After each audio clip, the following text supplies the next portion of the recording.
What if there was a tourist or a local or someone in between or someone from outer space who wants to come to Memphis and go see Bowie in Overton Park and learn about how rock and roll history comes back to Memphis, and it would be wonderful to have an Alex Chilton sculpture in Overton Square near where Fridays used to be, Lafayette's, or right down from Ardent, acoustic guitar, I mean.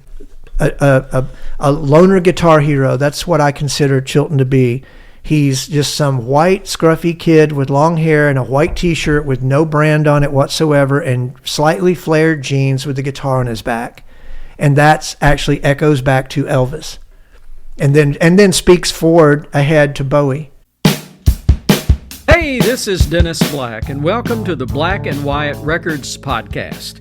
This week, our guests Courtney Fly and Justin Thompson interview our regular host, Mike McCarthy, about his upcoming Faces of Bowie sculpture project. Mike also talks about a new soundtrack reissue, a new screenplay in the works, and other Memphis projects. And now, here's Courtney, Justin, and Mike. I can see where this is going. And you had up syndrome. No, we're rolling, okay? But we can always edit. We can always edit, yeah. I've spent hours and hours over there editing. Love you, Ross. Ross said only the... I haven't listened to that yet, but I saw it. Is he... I think we already taken it down. Did you really take it down? No, I'm kidding. Everything is kidding here, Justin. I'll just let Justin finish his pizza before we get going here. I'm going to real fast. I'm afraid... I hope you don't pull a Mama Cass. Which means you die in Harry Nilsson's apartment in London. I just found out. Have you guys seen that Harry Nilsson documentary? Yes. Who is Harry Nilsson and why is everybody talking about him? Yep. You know the two things they don't mention in the documentary? Keith Moon and Mama Cass died in his apartment at different times, of course. They died in his apartment in London, but that's not very feel good with the who is Harry. So the police must have been asking who is Harry Nilsson and why is everybody talking about him? I love Harry Nilsson. If you didn't know, I do too. But if you didn't know anything about him at all, and you saw that trailer for the documentary, you'd be like, "Oh, maybe I know that song. I'm not sure who was that." Yeah. And they must have died really tragically, like really young.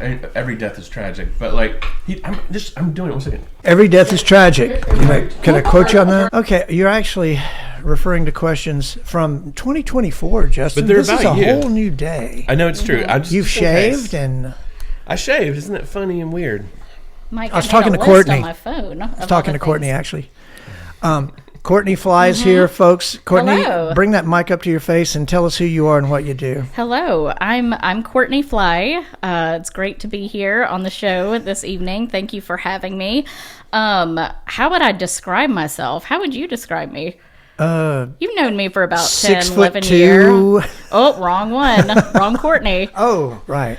No, just say Well, what, I do. What do you do in life? Let's see. What do you do In life, let's see. I've been an arts professional. I'll say that. So I've done, done events in town, programmed a lot of movies for the last several years. At Crosstown Theater? Yes. And on my free time, I DJ.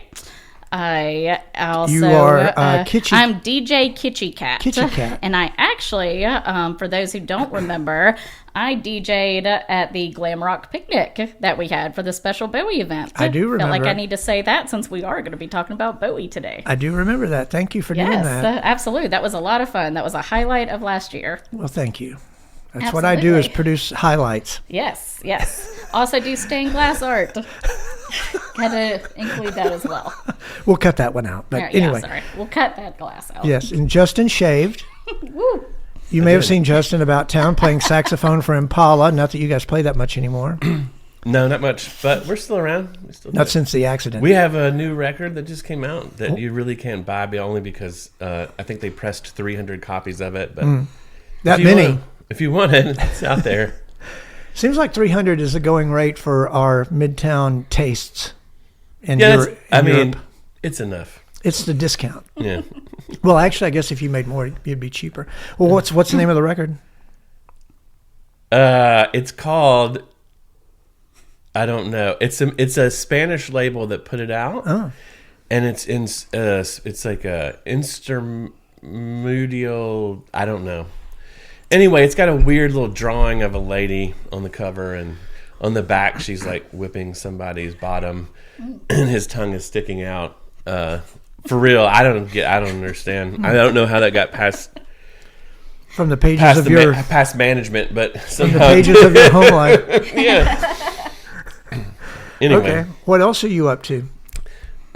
Just general video hackery. I'm a video hack. I make videos, and then working on the next issue of my fanzine, Backwater, about Memphis culture and history. But Courtney, what are you doing right now? I mean, not right now, but in terms of just projects yes. and whatnot, well, hopefully you'll see some of them soon. I'm really focusing back into my glass work, so okay. You'll be seeing a lot of hopefully new stuff put out there very, very soon. Okay. Mm-hmm. I feel like, I know things about you guys that only I would know, but we can't talk about those things because your heads would explode and I'd be without a job. Oh, wait a second, I don't have a job. So we can talk about whatever. Yeah. I'm always free to say whatever. It would be like little Kennedy assassinations all over the table here if we really wanted to talk, right? Exploding heads, I mean. Sure. Yeah. Super 8. Head. Super 8 is the way to go when you want to film an assassination. Go ahead. That's when we'll start. go. Enough about us. Let's talk about you. Yeah. Do you want to go right into just so we can talk about it the most topical thing? Yeah. What? Hey, Mike. Hey. What's coming up? Yeah. What do you got coming Yeah, up? what have you been working on and a new part of that coming up? Well, we had Glam Rock Picnic in June 30th, which was the 50th anniversary of Diamond Dogs being performed at the Coliseum by David Bowie. And I always pick these impossible to achieve rock and roll dates with Bowie to further the completion of my David Bowie sculpture. So we're coming up on February 25th, which is the 52nd anniversary of Bowie performing Aladdin Sane at Ellis Auditorium with the Spiders from Mars. And I've used that. So you can't just say, well, it's not arbitrary. It's actually matters in Memphis rock history. I'm using that as a deadline for everybody to get their act together. And we're going to have a get-together downtown at 158 Vance. It's a Connect Music. And they're very gracious, very nice, beautiful space. And I moved the Bowie sculpture that's been in progress, the 10-foot tall thing, still working on it in clay form, moved it over to Connect Music. Bigger news, though, the more fantastic news, I knew that I was going to have phases where I would tell the public, here's what's happening with the Bowie sculpture. But I got the money, the investment to cast the faceplates of the weather vane, the four faces, the personas of Ziggy, into bronze. And so those are now in bronze. And to go even further, Jordan Luger out in Eads at the Luger Foundry, none of this would be possible without him and a handful of other very cool people, including Courtney, which I'll talk about later. Trying to sound like Dennis Miller here just a little bit. But Jordan is not only cast the Bowie persona faces, the four faces, into bronze, he's mounting them on steel rods, ball bearings, and is going to install what will be the weather vane, the Aladdin Sane weather vane at the event that we're having on Tuesday, February 25th. And it's free. Mm-hmm. That was a lot of information. Yeah. I just want to get that out there. First time listener here. What is the Bowies? He's talking about a sculpture. Also, what is the sculpture? What are the times for the event? That was one thing I was. What time's the event? Yeah, 6 to 10. 6 to 10. And yes. What is there other what all is going to happen at this event too? Wine and cheese. Oh, there we go. I'm in. In that case, I'll be there. I'm going to just show some of the stuff that you've seen before with the Bowie sculpture progress, but the bronze faceplates as the weather vane will be there. I really need more money to finish the body of the sculpture. The body of the sculpture has to be cast in bronze. Kanzai Yamamoto designed this amazing black folded in, almost like a vinyl record, sci-fi costume, kabuki thing that Bowie wears. Black and white stripes. And those photos were taken in New York by a Tsukita, not by Mick Rock or not in Japan. And they were taken about 2 months after Bowie shaved his eyebrows, which obviously, if you look back at the history of Yamamoto's fashion design and work, all the models, all the actresses shave their eyebrows to wear Kansai Yamamoto's clothing. See, that's his Tokyo Pop era. Ziggy Stardust is fall of 72. Yeah. Aladdin Sane is Ziggy in America. Tokyo Pop is within the envelope of Aladdin Sane, but obviously when he performs in Japan, he's Tokyo Pop, and then that in America and Europe as well. And then he wanted Diamond Dogs to really be Orwell's 1984 with a Ziggy-like character, and so he appears as Ziggy on the cover of Diamond Dogs, even though he's moved on. By the time you would have seen him in concert.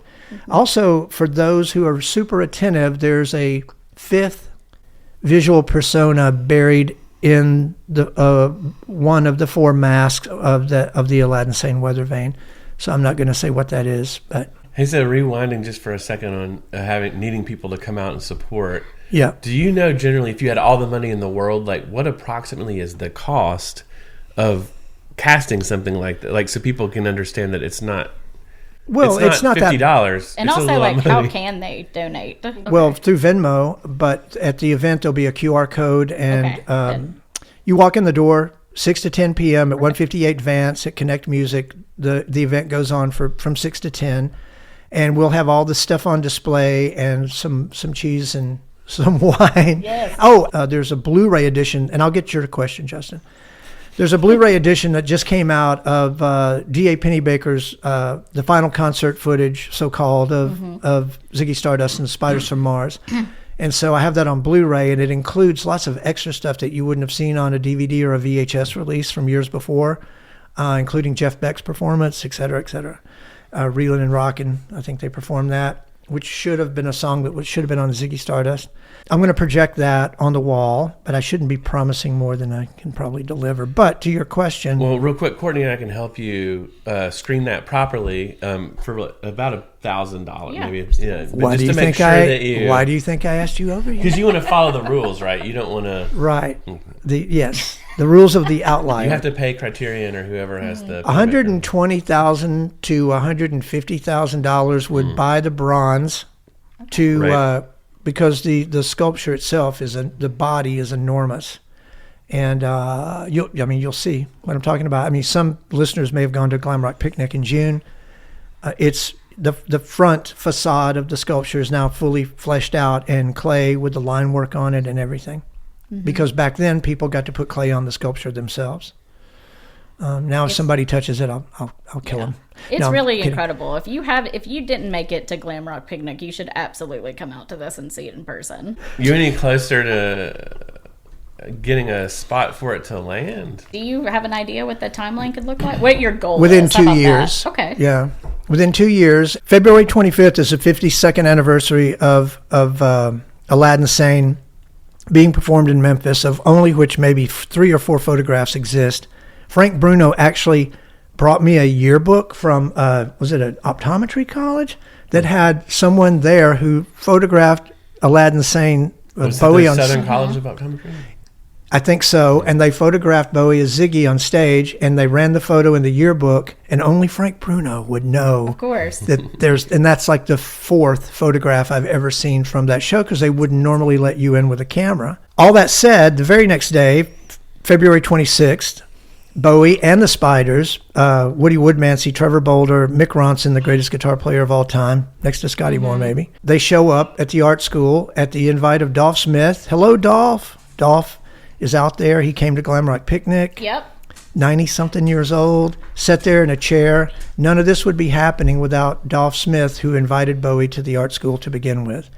And he sat there in a chair and watched all these little kids put clay on the sculpture. And so Bowie visits the school and is given the gift of a watercolor painting and hangs out at school for 4 or 5 hours. And 10 years later, when I went to school there, it was sort of talked about, not really. And it always fascinated me.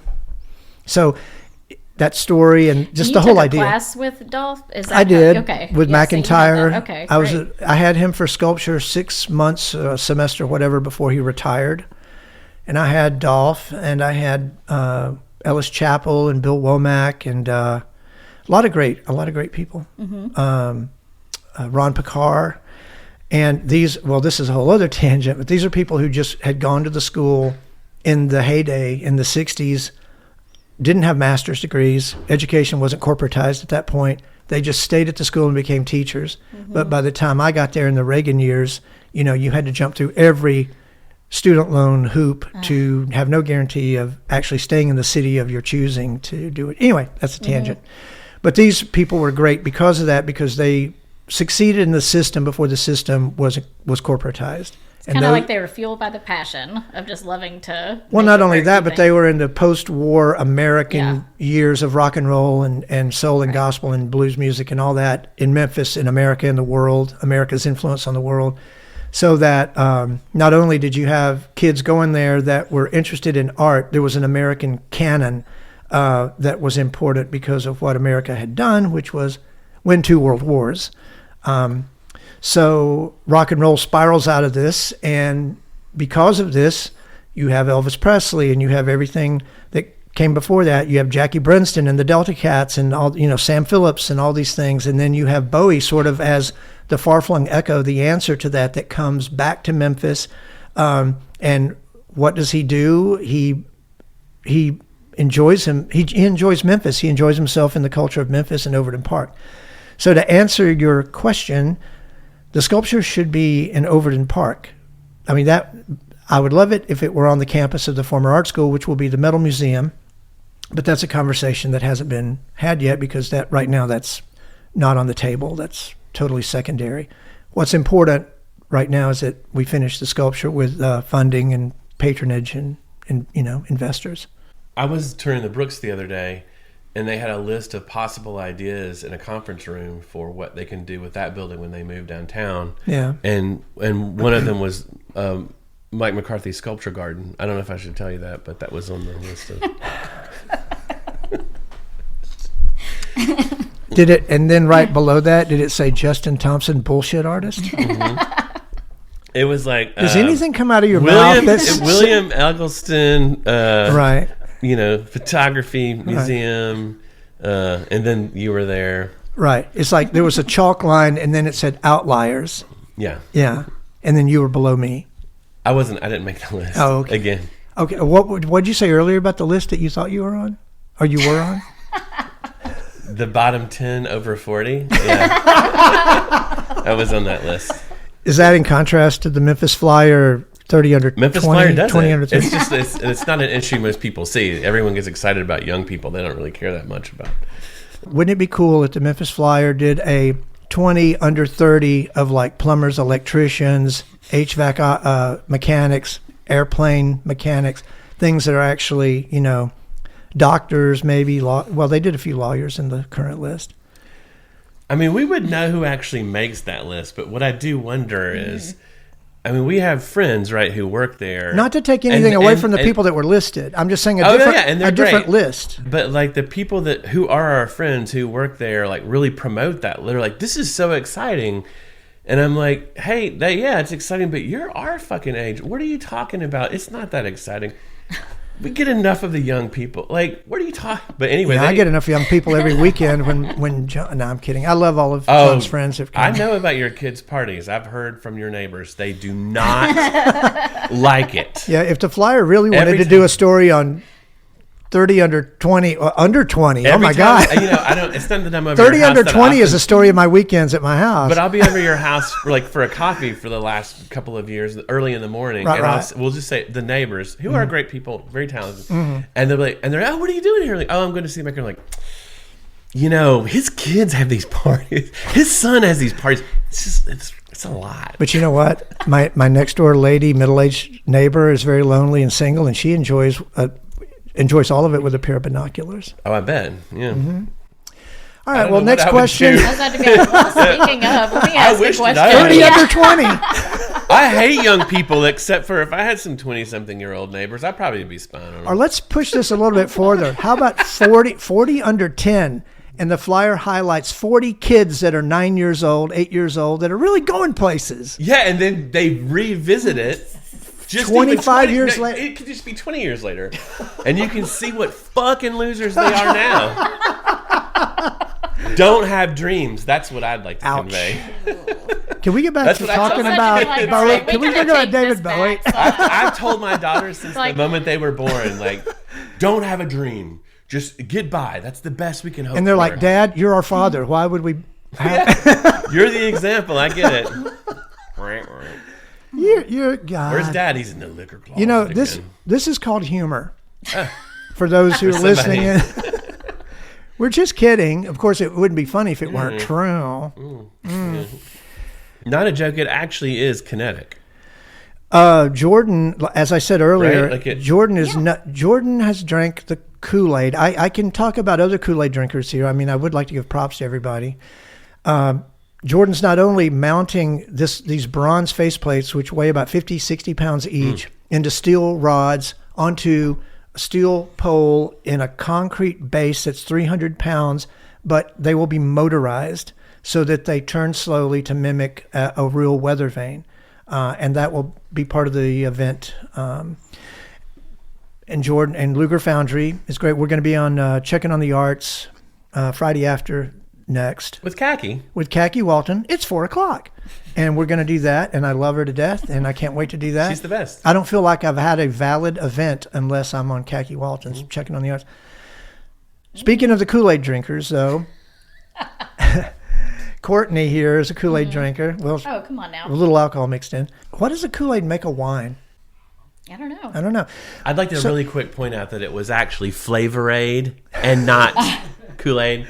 But go ahead. Can I turn this around a little bit? Yeah, I feel like with you, there's, as I was saying kind of earlier, there's so much that you could talk endlessly about because you're always doing a billion different things, Hoping in something different- will desperately succeed. in different mediums because you're a filmmaker, you're a sculptor, you're a comic book artist, you're a musician. It's kind of like, Mike, what are you doing these days? Because I know you probably have your toes in each one of those things. And I want to hear more about it. Well, which thing of what you just said? All of it. Let's, Something. There's nothing to talk about. I don't believe that.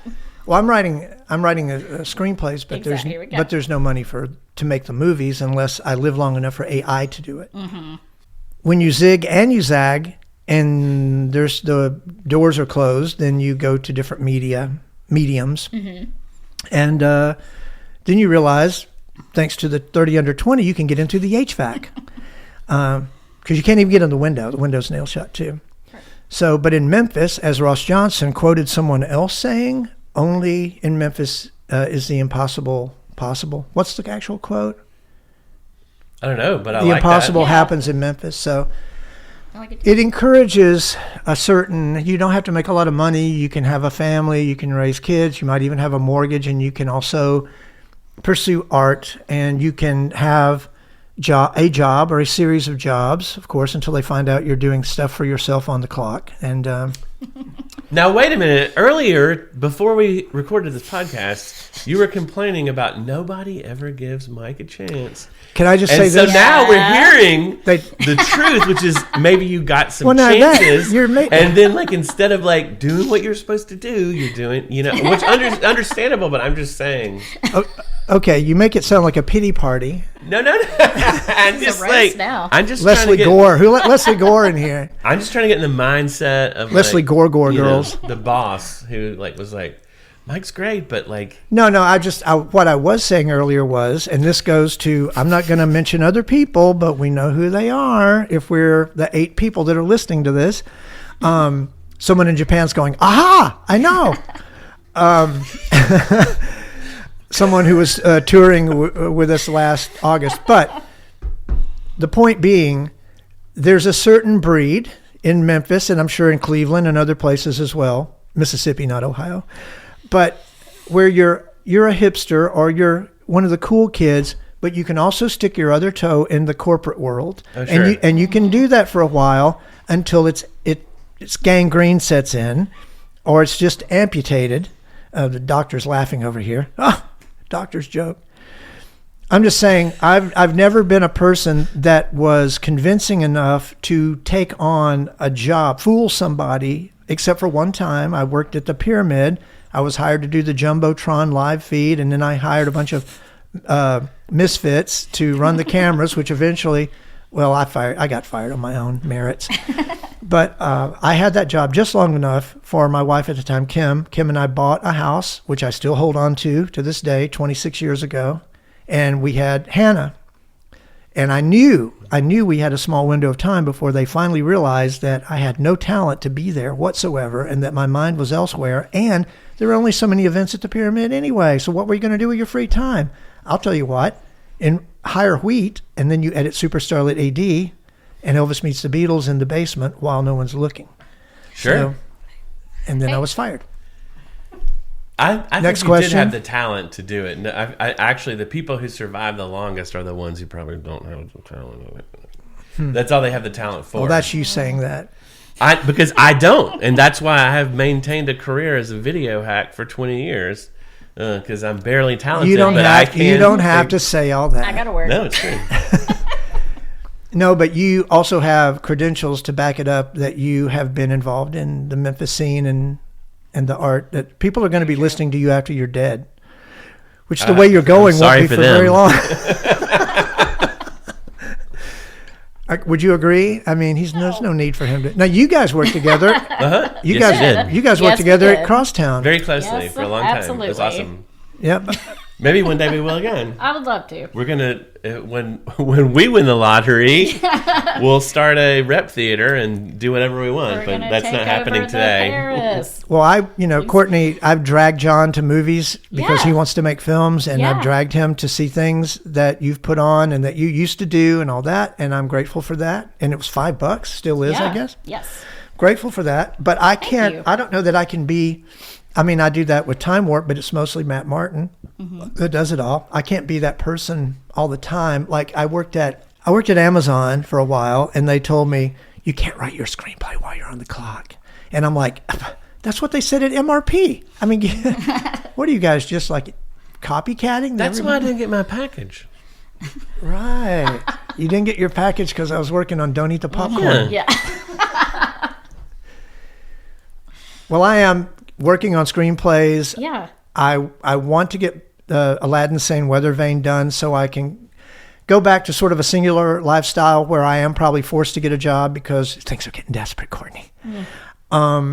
And just draw the Kid Anarchy graphic novel, which I've been slowly working on for 10 years, that George Cole, Bart Shannon, and I wrote a long time ago. And with Hollywood in flames and everything going downhill for the entertainment industry, now's the time to get a movie done. Yeah. But wait, aren't you? I thought you were doing another Blu-ray of something. I was going to ask you about that. Then So you did get the text I sent you. I got to tell you. Yeah. you mentioned something about Super Starlet, correct? Super Starlet AD could be a Blu-ray. If anyone out there is listening who has maybe $5,000, we could probably get that going. Shine On Sweet Starlet, which was the nudie cutie stag loop that Victoria Renard, Emmy Collins, and I filmed in 1998 with the help of Susan Shepard. That's being redigitized. It would be part of a bonus feature that would be on Super Starlet AD. I have no idea when that's coming out, but that would be sort of the trifecta, would that be the word, for Teenage Tupelo and Sore Losers. Well, Damselvis also on Blu-ray.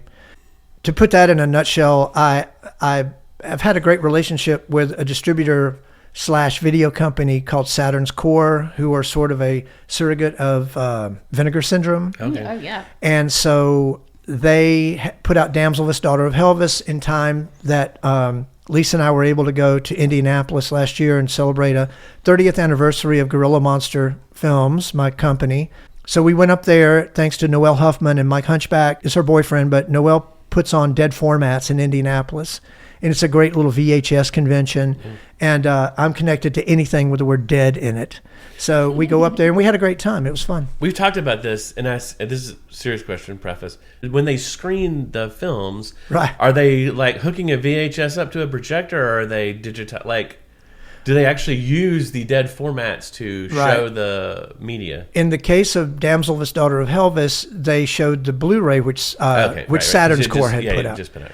However, I got to say, when I was watching it, and sometimes these things happen so fast, and I've got a Blu-ray player, but I don't keep it actively hooked up. And unfortunately, I heard that LG in Korea stopped making Blu-ray players last year.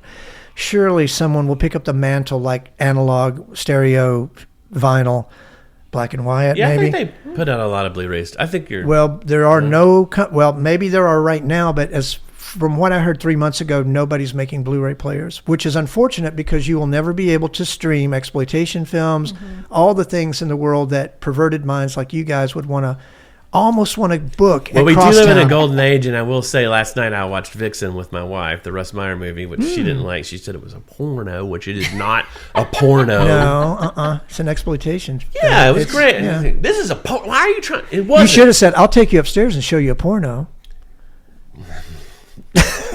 Next. Is Amber listening in right now? Probably on my phone. You think she's still listening at this point? Okay.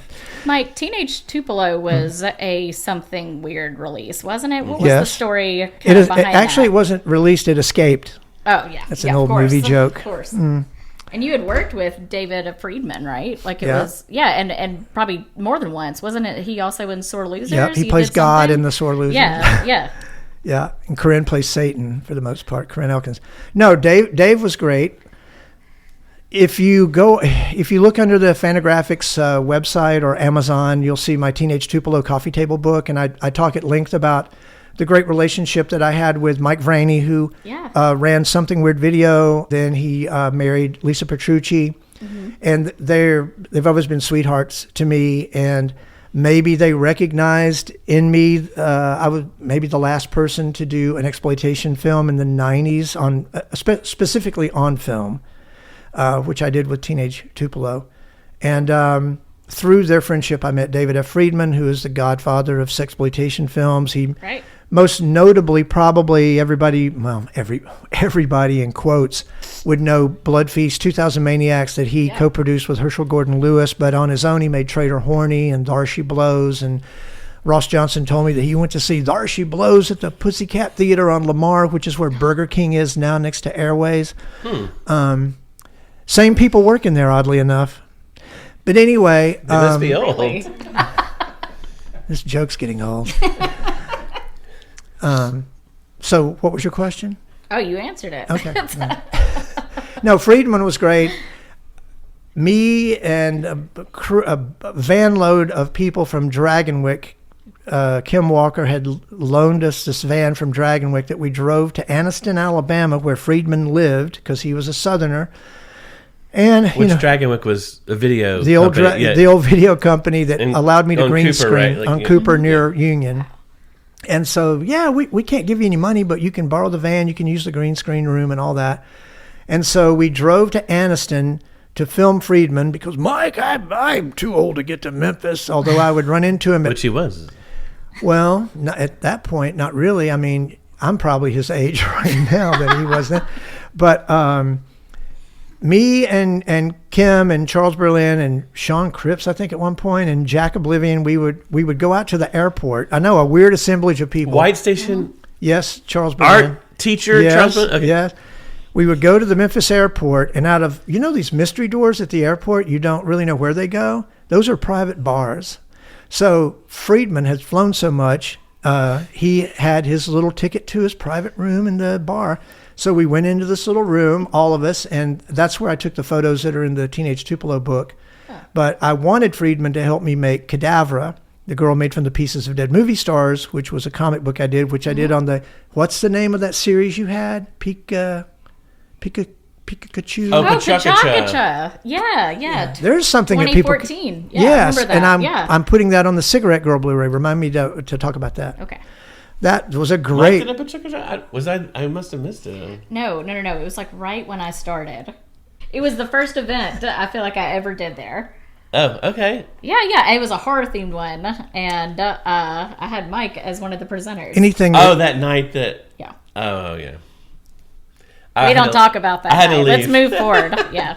I'm sure we don't talk We're gonna about need lots to of cut nights. this part. All right. No, in all honesty, It really was a real emergency. yeah, my wife had an emergency and I had to leave that night. Yeah, so it I was- definitely remember. You guys had to watch a Myers film? Yeah. I would have suggested Lorna. That's a little bit more modest. Yeah. Faster Pussycat. Teenage Tupelo has more to do with Lorna, the Myers film Lorna, than it probably does any of the other canon of color films, or especially where you got a little bit more saucy started, like a dildo would fall out of space for no reason, Boing, boing, boing. Actually, Friedman produced a film called Boing, boing, boing. Yeah. So go ahead, hit me with another question. I will say, those people are all so super nice. And Who? Lisa, it's something weird. Yeah. I didn't know her. I mean, I still don't know her, actually. But a couple years ago, when we worked on that McIntyre documentary, I emailed her out of the blue and was like, you got these movies. I want to use them for this purpose. I'm looking for this other movie.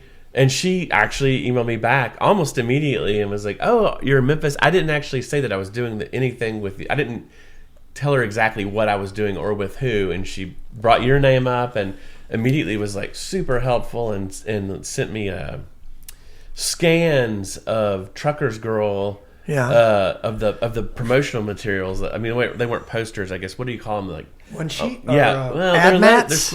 Maybe ad mats, I think is what it would have been. Which Yeah. I don't know what you would like. Where those would be? I don't know. Somebody knows, but because they wouldn't be in a window next to the theater. I don't know. They would be in the newspapers. These wouldn't, because it's Oh, really? everything. You see everything, Mike. I mean, they're naked. You see The girls Monkey? are naked. You see Monkey? I'll have to revisit. I don't know. Maybe. Okay. All right. Well, So had you me. two- Could you send that to me, by the way? Back in the old days, the mailman would have thrown it into a basket because I would have lied about my age. I would have wheeled it up into the treehouse, and that would have been the end of it. So was Teenage Tupelo the two of your first collaboration? Like, did that? Or Maybe. had y'all known each other earlier? Because through Well, we became Impala. fast friends when I was in pre-production, and then Yeah. my special effects guy Bob Gann, who had done effects on Damselvis, Daughter of Helvis before Jim Eichner stepped in because Bob had to go back to Knoxville. Bob was supposed to show up and play a little Oscar, and he couldn't, didn't, wouldn't. Something happened, and so the only thing I could do was ask the saxophone player in Impala. That would be Justin. Well, I was on the crew. You were very handy. I was there to be on the crew. I mean, I was there. And I know, but you probably weren't thinking, oh, and I'll also be picked by Mike to be in the movie in a pinch, but that's exactly what you I was did. kind of hoping. Are you serious? Yeah. The character of Little Oscar, and I was like, well, what's he about? And you're like, well, he's a gay mute. And I was like, that's me. And and I said, well, how do you want me to play it? And you said, just shut up and just be yourself. And I think I killed it.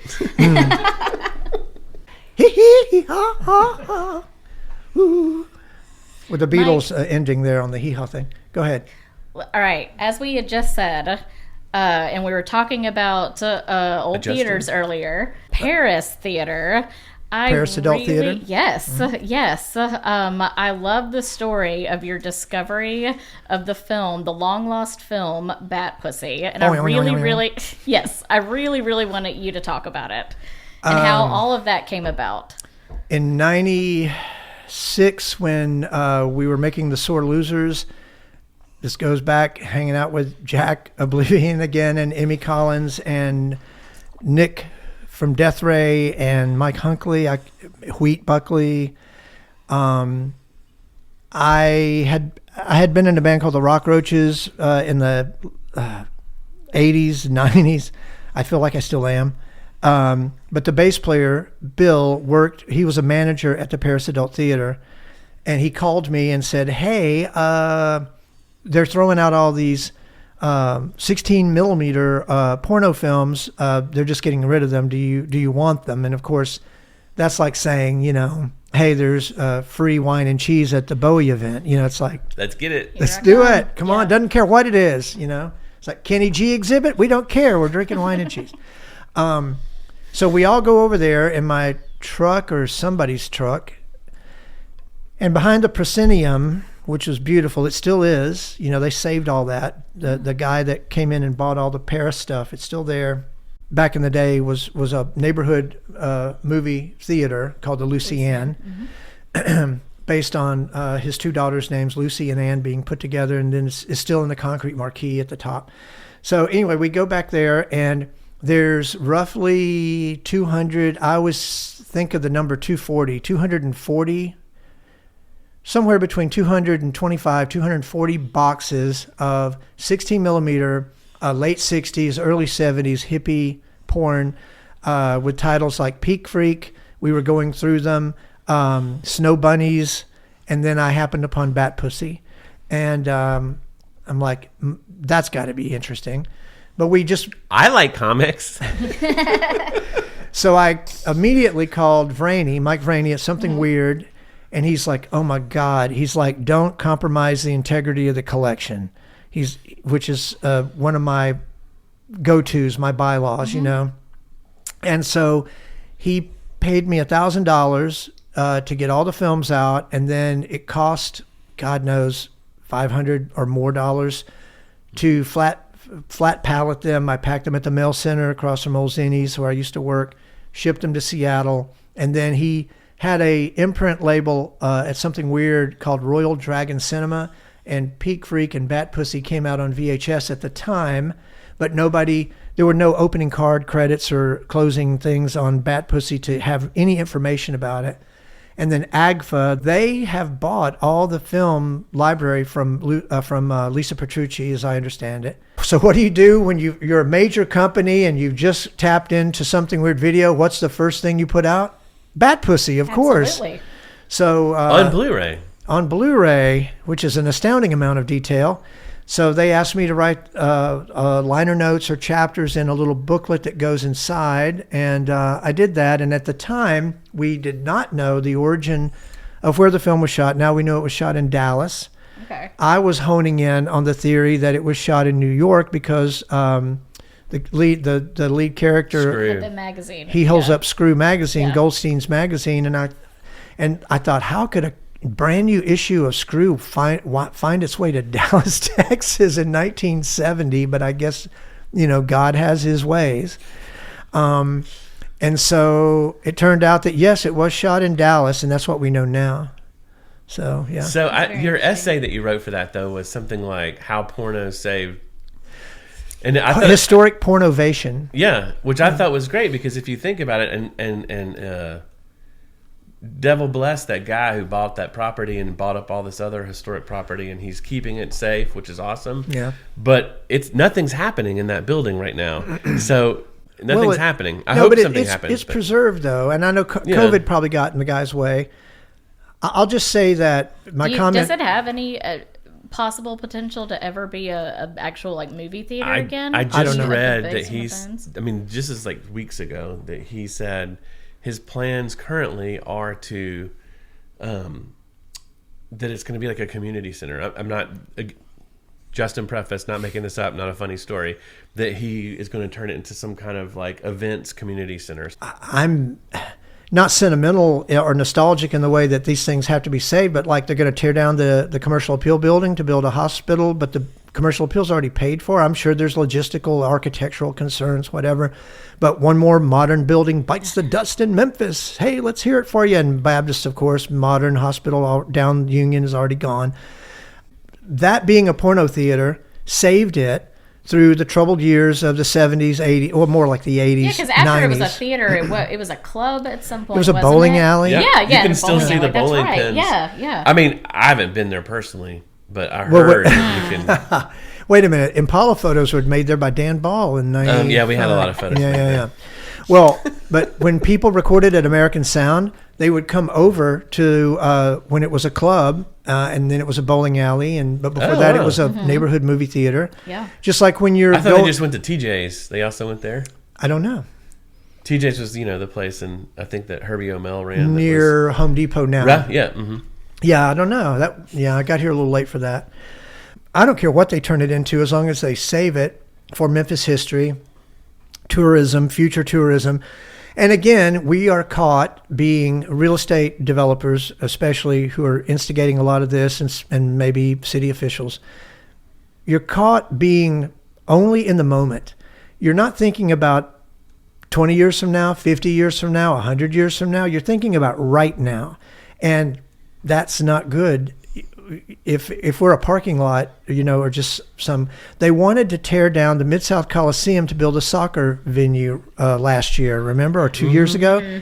Oh, but the soccer people flew the coop. They're gone. So we would have torn down the Coliseum and the soccer people would have left. That was just an Right. excuse. They just want to get that thing torn down. They didn't care.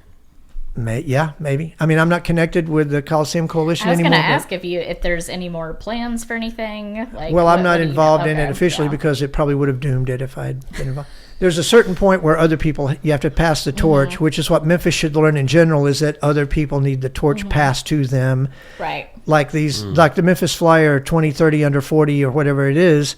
What purpose are they going to have if the same old people are still in power? Mm-hmm. So And so your Roundhouse Revival events that were really well attended. It Yeah. seems like there was so much community support for it. Yeah. So that's disappointing. I think the Coliseum passed a certain baptism of fire at that point. And then we kept it alive. And then COVID happened, which also Yeah. kept it alive, I think. We had to get rid of Strickland and Wharton and those kinds of people. And now I think we have a fresher look with Paul Young. I'd like to think so. That's a whole other tangent. When you started talking about Bat Pussy, now we're talking about Paul Young. Mayor of Memphis, Paul Yeah. Young. Hashtag Bat Pussy. Yeah. 10 under 40 or whatever. I don't know if you guys know, there's an old building in Memphis. It was an old Sears building. Sears Roebuck store. Never heard of it. They had a huge warehouse in Midtown. And Wait a minute. Is this where Muddy Waters bought guitars in the 30s? it is actually. Yeah, right there. Wouldn't it be great if there was a sculpture down there that kind of personified that? Memphis music history. I think that would be incredible. Wouldn't it? We should talk about Everybody monuments loves the next. idea. No one has the money. Mike, I'd Yeah. love to hear more about your sculpture ideas. I wish other people said that. I want to hear about it. Yeah. Well, real quick, let's go back to Crosstown, which is what they call the old Sears building now. I still call it that. And I heard this is. Hey, I'll this meet is you at really the old incredible. Sears building for a $15 hamburger. Yes, they put an egg on it, which is delicious. Well, that's the $15. You know what Or, eggs are going for these They days. have a new Vietnamese restaurant where two people can eat for $100. Isn't that nice? That really fits the neighborhood. But Live Nation, everybody loves them, right? They're opening. I mean, I don't hate them. Oh, okay. Well, they're opening a new theater in collaboration with Crosstown. Point being, we don't need the Coliseum. Baby. We get to go to this new place over in hip. What is it called? Well, look. I guess the neighborhood, the buildings, Crosstown, the neighborhoods, Crosstown, to go see the Live Nation shows that could have been in the Coliseum, but they're not going to be. But anyway, But maybe Live Nation would have the money to fund a Muddy Waters sculpture, so I get to pay my house payment. hey, give them a call. I wish I knew I had a contact. I know somebody you can talk to. Okay, let's talk after I the know guy. podcast. Yeah. All right. Let's not talk during the podcast. So your point is, you Uh, struggle. Potential for a new sculpture, the Muddy Waters one. Oh, right. Can we talk about that for a minute? The sculpture thing. Yeah. Yes, yes. I mean, who's this about? absolutely. Is this podcast about me talking about? Or is it about you venting your spleen about Crosstown? No, it's about your sculptures. This will all be edited And out. shit talking a little. I don't know. Don't edit me out. But there's bro. a lot of history Don't edit me out, bro. associated with your sculptures that I really feel like the general public doesn't know about. And Speaking- it makes Memphis No, I a know. more interesting, special place. If these things were highlighted, more people would come here as well. And they would read Justin's fanzine. Yeah, absolutely. Yeah. So When's About the how next much I issue hate it out? here. Yeah. you don't want to give Kevin Kane Justin's fanzine. That's the worst thing that could possibly It's called happen. Backwater. What do you mean? Called what? Backwater. Backwater. Okay. Which is kind of what you're hitting there with the wine right now. So It's all going 'Cause to you the started- mouth. I'm going to with- try to retrieve this and Courtney's why would it- But let's very go well back- put question about sculptures. why would Because anybody going back why would to the anybody give Johnny me money Cash- to do anything at this point? I don't see editing a lot of this. This is entertainment. But going back to your Johnny Cash statue Yes. and Cooper Young. Yeah. You know? 30-year-old amphetamine head. People go, it doesn't look like Johnny Cash. It's because, do you know what Johnny Cash looked like when he was 30 years old? He looked like he was 50 years old, but it's all like the British rockers and everything. They have young skulls and hair, but they have old faces from smoking and Everybody taking. started smoking at 12. I know. It's because they just beat the Nazis. So it's like, we need a cigarette. Give the kids a cigarette too while you're at it. Oh, and don't let them go out there and play in the field because there's still live mines out there. Tell the history of Sculpt Memphis. I thought I would start a nonprofit that I couldn't get kicked out of. Right. So Sculpt Memphis has sort of a credo that says, wouldn't it be cool if you, a tourist or a local, what if there was a tourist or a local or someone in between or someone from outer space who wants to come to Memphis and go see Bowie in Overton Park and learn about how rock and roll history comes back to Memphis, in a very like progressive way, because what is glam rock but rockabilly in outer space? And you learn about these things and you enjoy Overton Park, which is was my gateway into Memphis. The art school, the museum, everything. Savad's intro was shot in Overton Park, for Christ's sakes, everything. You go to the Crosstown Concourse. It's great that formed, that happened. They saved the Sears building. It's a beautiful, amazing thing. I've put it in Cigarette Girl, in Rock and Roll Soundtrack, way before it was just like an empty shell derelict of a building. I like to go to these places that are half alive, that when Memphis used to be alive, and these places, had people in them and stories in them. And you go and you see this rock and roll, blues, gospel, pop, soul, history trail, musical heritage trail. Maybe you go to Aretha Franklin's birthplace and there's a sculpture of her, or you go see Willie Mitchell's sculpture at Royal, or maybe it's not so literal. Maybe these things are placed elsewhere. There's a developer in town. He's doing great things, trying to do great things, developing, especially coming into 40. He told me himself, come into Nashville from 40, and what do you see? Nothing. And it's not very exciting. There's nothing that says, hey, you just arrived in Memphis. So I'm pitching him on a Rufus Thomas sculpture that could be 10 feet tall with a funky chicken in front of Rufus. We don't take ourselves seriously, but at the same time, we take ourselves incredibly seriously, especially our history.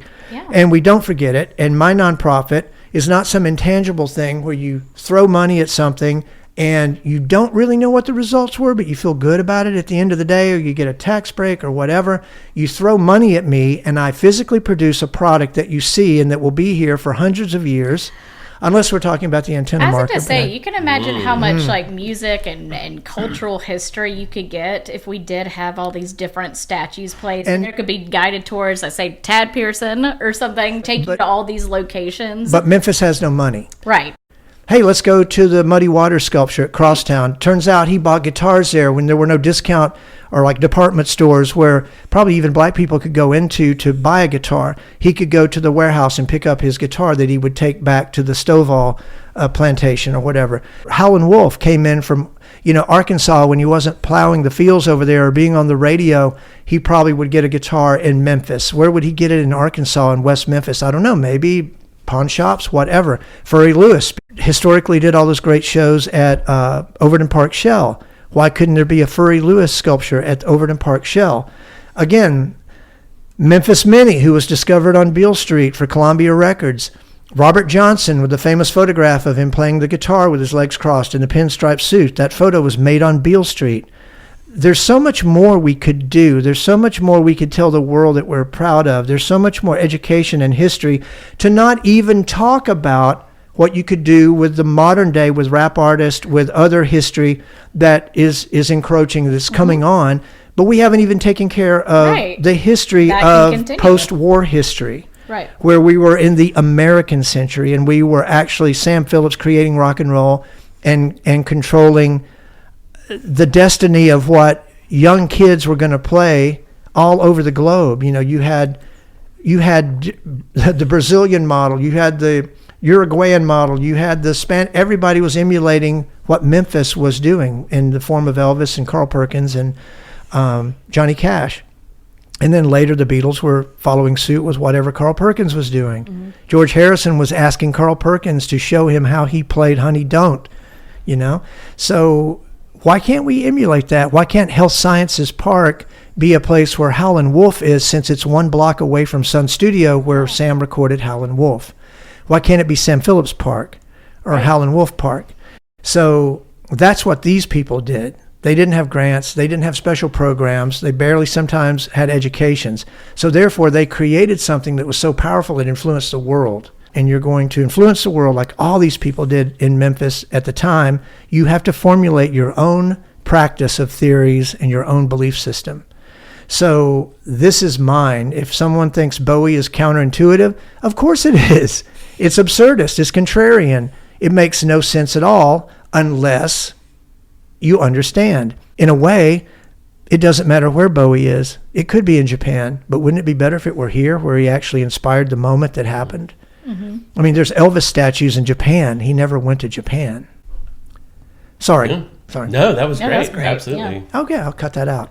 Don't cut that out. Agreed.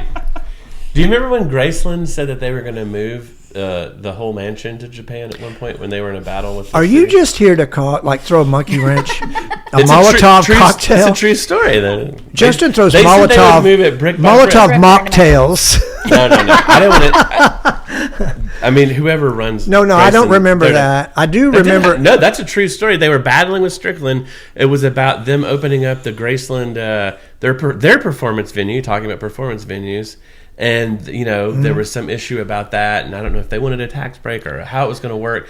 And they were battling with the mayor, and they were at a standstill. And they said, we could move Graceland to Japan.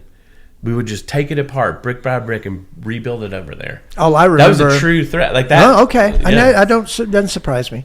All I remember is when some high up muckety muck there, who doesn't even live in Memphis but controls Graceland, Oh, sure. gave me the word that they weren't interested in a Alfred Wertheimer photograph of Elvis on his Harley as a 10-foot tall statue sitting in the main pavilion in the circle before you go into the ticket area with the venue on the right, while you stand there and twiddle your thumbs with nothing to do while you're waiting for the ticket office to open. Why wouldn't you want to congregate around a sculpture of 21-year-old Elvis in the greatest year of his life, 1956, sitting on his used Harley that he bought? But I guess there's no interest in that.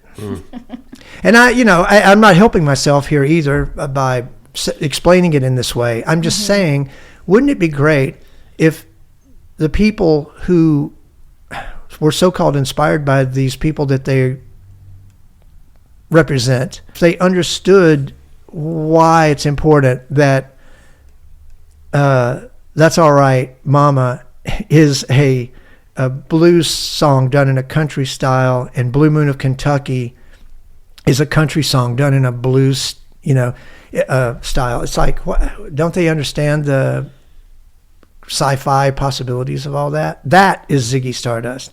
Just Elvis doing Blue Moon of Kentucky as if it were a blues song is science fiction. That's not supposed to happen, which is why it happened in Memphis. The only place it could.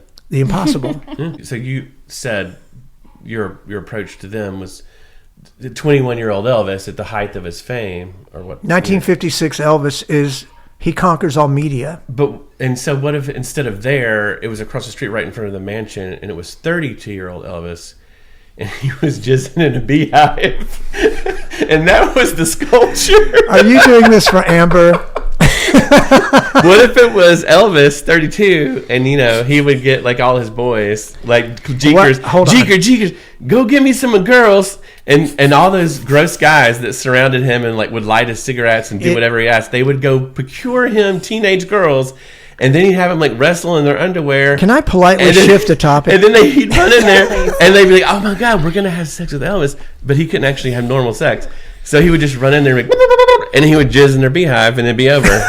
and then Jeekers would be like, "Thanks, girls, for coming," and he'd send them home. Dennis, can we? That's the Yeah, sculpture. look at that. Dennis, I haven't drank the cappuccino, but could you get me another one? If you cut this out, Yes. Please cut it. it's over. Oh, it's over anyway. That's Well, the good sculpture. night. Those are true stories. People don't like to talk about it, but it's true. Remember Elvis McLeod always talking about going to the ranch because Priscilla lost a ring, and he had a metal detector, and he would look for it all the time. And the ring was worth $1 gajillion, and they wanted to find it. They never did. Yeah, but let me ask you this. So Courtney, you never went to Graceland too? Yeah, it did. You did? Yeah, I went once. Wow. That must have been late phase. It was a lot. Yeah. It was a very late. Yeah, I would say that was like probably 2008 or 9. Like the day before he killed the guy. Pretty much. It was a couple of years before. Can you And I imagine- never went back. I didn't get to do Right. the fan club 3 times. thing. Yeah. I couldn't handle God. it I again. was- Honestly, I had heard he had gotten worse progressively. Can you each imagine year. the people that were there the day before he shot the guy? Yeah. That group must like live in infamy. Like, oh my God, we squeezed that one in. What's terrible is I used to, when I was working at Java Cabana and I would meet a lot of tourists coming through, I'd be like, okay, listen, I would give them a rundown of places they should go to, and I would always send them there. And now I think about it, I'm like, oh. I love that place. I mean, It like, was fun. It's almost like a bear trap in the woods. Hey. well, that was a Exactly. tragic story. He I was didn't. like- I mean, like, It is a sad I story. don't think No, he was it a murderer. was- I mean, he did kill that guy, but I think it was a set of it was bad a s- circumstances where Well, he of didn't know what was course. going on. Well, most homicides are a set of and God circumstances. got him just a little bit later. How long was 2 it? days later, Yeah. dosed up on I Diet remember, Coke or yeah. whatever. Yeah, 'cause Because that was what, 2015 junk or food. something? Yeah, that's all they ate. Brent Shrewsbury went down to shoot a Tons of documentary, and I tagged along, and he hired me to do some stuff, and I made just enough money off the project to buy the Elvis bust that was always up on the shelf and the rocking chair that he had a heart attack in. Oh, wow. And I remember John Bifus came over one time to my Wait. I'm sorry. Wait, you have it? You have the rocking chair that Paul Paul McLeod McLeod died in. yeah. In your house? Well, I wanted to have an Airbnb and have a Graceland 2 room, but then Hannah moved back from Korea, so that took up that. You need to put it in a film, though, next time you make one. Bifus came over to the house, and we were rocking on the porch and having a porch beer, and we were talking about Graceland 2, and I'm like, well, you're sitting in the chair he had a heart attack in, and Bifus like jumped out of his skin. He's like, what? Elizabeth, I'm coming home.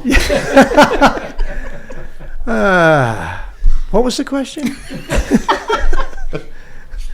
I don't know. We were Nobody I forget cares. where you Nobody were going cares through. about You were any of saying We were that. talking something. about You the were like, Circle G hey, ranch, Courtney. the- No, Oh, you no, no, seriously no, Elvis's said- ranch and how Okay, here's my hikers question. would bring 'Cause you had girls to said the Courtney, ranch for yeah. Elvis to jizz in the Here's- hair. here's- You were like, Courtney, you've been Would to you quit Graceland, too. stop saying that? Because then I have to edit Do out. not edit that out. Well, I don't Let's know just that admit that none of Dennis this has is to going to put be his, usable.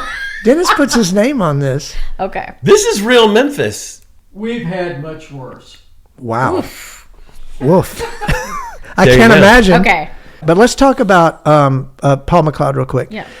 Paul McLeod must have been the most ninja-like stalker to do all the things and collect the things that he had at Graceland too. So I'm just curious, why in the history of all the Elvis things that we know, was there never a so-called, Bigfoot sighting of Paul McLeod in the background going through a dumpster getting carpet samples from Graceland, or any of the many other things that he had, or what did you mention earlier, the ring that he was looking for at Circle G Ranch? Well, Elvis's son said that he did that all the time. Remember Elvis Aaron Presley McLeod Jr. Yes, would talk about Well, that. I know he said it, but I'm just saying empirically from a third source, why would there be no footage of McLeod getting in trouble, going to stuff? Because look, Elvis was, if you believe the Baz Luhrmann Priscilla version of Elvis being made paranoid by the Colonel's superficial attempts to make Elvis think that his life was in danger. Therefore, Elvis became more of a fanatic with guns and so forth. Wouldn't it have been crazy if Elvis had killed Paul McLeod because he was stalking him?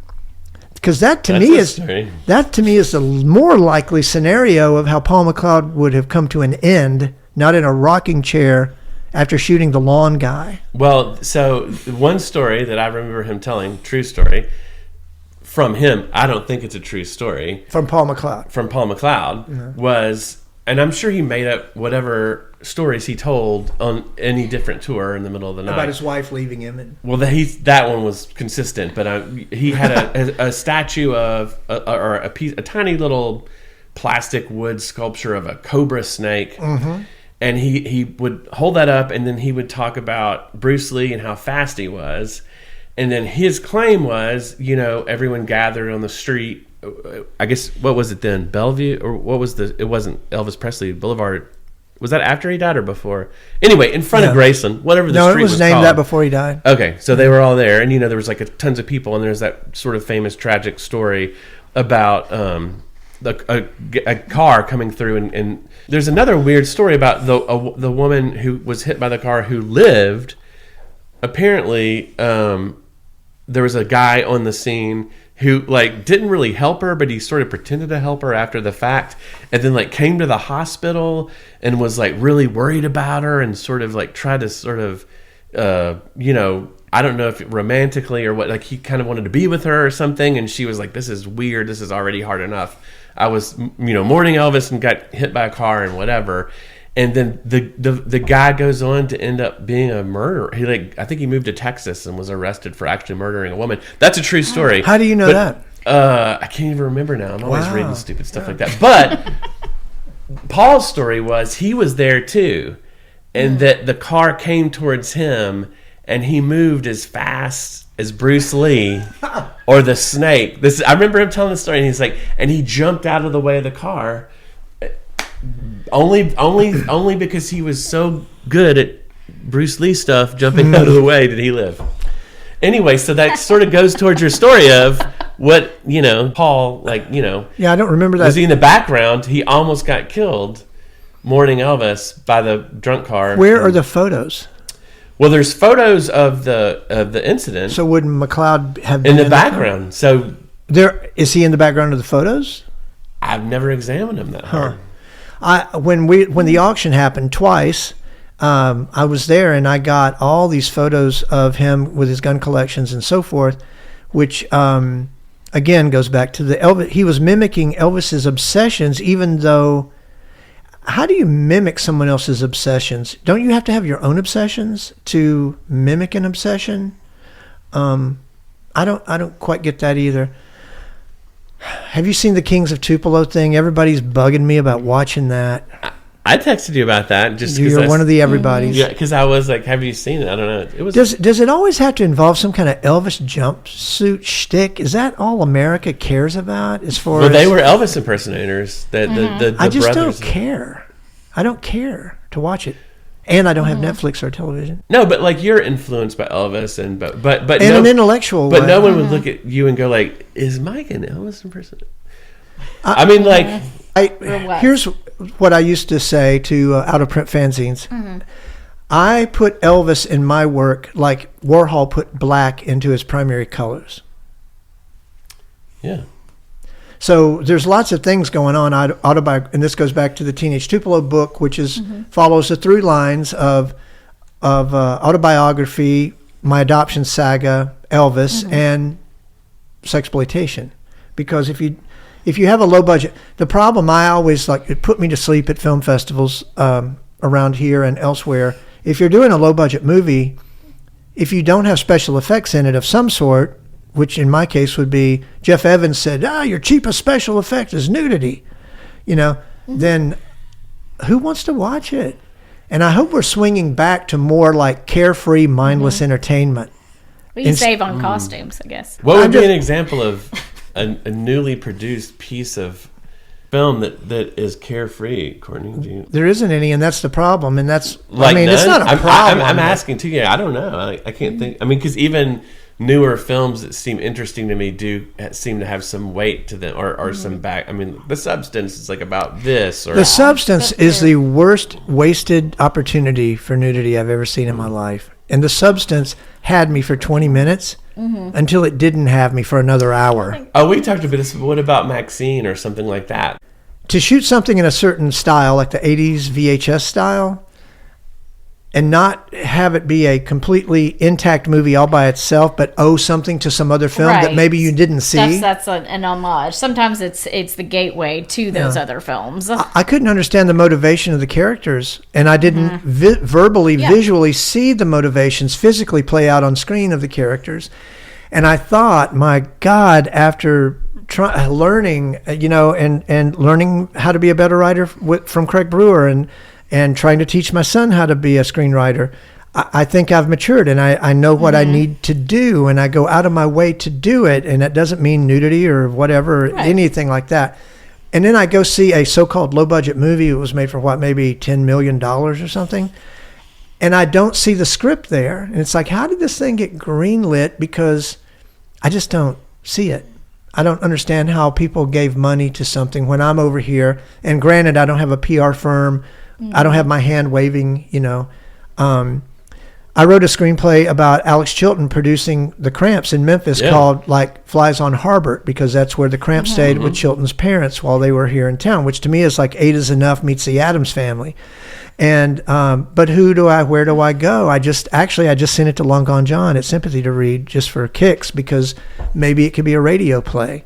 So Courtney, when you're asking me, what are you working on? It's like, well, what I'd like to work on is getting some ideas out of my head and manifesting them in reality, even if it's radio. Radio's the next big thing. I feel like the Chilton Cramps thing has legs. I think I'm trying to think of a new film or new TV show that's similar, and I can't say specifically, but I do feel like that there would be an audience for that. Well, my like Flies on Harbert is the real That 70s Show. Right. Because it takes the Big Star theme and transplants it to where the fucking thing was written. All of Chilton's homes, Boyhood Home on Robin Hood Lane and Montgomery for the Big Star latter box top years, and Harbert for the Cramps recordings and Flies on Sherbert, those houses all still exist. And it would be wonderful to have an Alex Chilton sculpture in Overton Square near where Fridays used to be, Lafayette's, or right down from Ardent, acoustic guitar, I mean.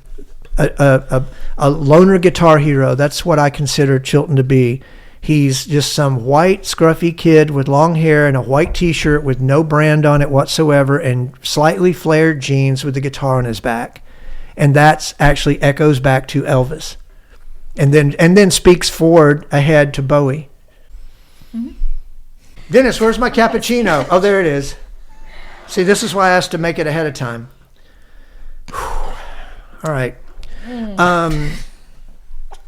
The next time I'm with Ross Johnson, which Ross Johnson has said things on my recording on my phone, phone app, which I dare not ever play for a lawyer who would be interested in suing me, but some of that has gone into like Flies on Harbert. Yeah, some of it, which is fascinating stuff. Like Lux Interior was when he was in the Navy, was based in Millington in '67, and therefore could have maybe seen the box tops, but it's like I'd never heard that before in my life until Ross told me.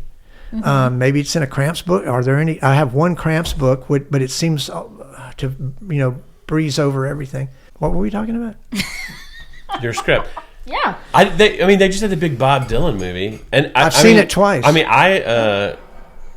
I'm much more interested in Alex Chilton and the Cramps than Bob Dylan. And I mean, I don't think I'm an anomaly. I think there's a lot of people actually. But who's the filmmaker that did Bob Dylan, The Complete Unknown? James Marigold, right? He did. Didn't he do Walk the Line? He did. He did Johnny Cash. Right. Yeah. And isn't it funny that Johnny Cash is so important in The Complete Unknown? Come to think of it. You haven't seen it? Not yet. The guy that plays Johnny Cash in the A Complete Unknown is worth the price of admission. Really? Okay. Have you seen it, Dennis? He'll never win anything, and he's a little like you see a movie, maybe like High Fidelity, right? That has Jack Black in it, and Jack Black is doing his best to destroy the tone of the movie by his comedic over-the-top performance. Or maybe like a Jim Carrey thing where, Jim Carrey distorts and the tone becomes Jim Carrey. Yeah. This guy playing Johnny Cash in A Complete Unknown, he contorts the tone of the movie to suit his own reality, which then goes back to Memphis. Memphis's power to contort reality. So the second time that I saw it, I was really keyed in on this because yes, I love Highway 61 Revisited and Blonde on Blonde and the first couple of albums where he's doing cover songs. And to know that there's a romantic triangle between Joan Baez and, I'm sorry, I forget the girl's name that was on the cover that creates the romantic triangle in the story of the Dylan cover and all that. But it's really a quadrangle because of Johnny Cash in the movie. And so I would just suggest anyone go see it. It's still playing. After 3 months, it's still at studio. Shout out to our friend Carrie Mahoney for. My God, yes, and watching it the second time. She's in the art department. Yes, and I was watching it. You know the vampire girl mask, the gothic dead girl mask that's in Famous Monsters in the early '60s Captain Company ads in Famous Monsters. Her image, that image of that vampire girl, is stuck on the wall as they walk down in the Subterranean Club, Homesick Subterranean Blues. But anyway, that vampire girl thing is stuck on the wall there, and I'm like, God, that's so random. Did Carrie do that? I'm going to ask her. And, forgive me for throwing this in here, there's a big deal in the movie made about the missiles of October, which was October 14th, 1962, which is when Khrushchev was forcing the missiles into Cuba, and then Kennedy calls him on it.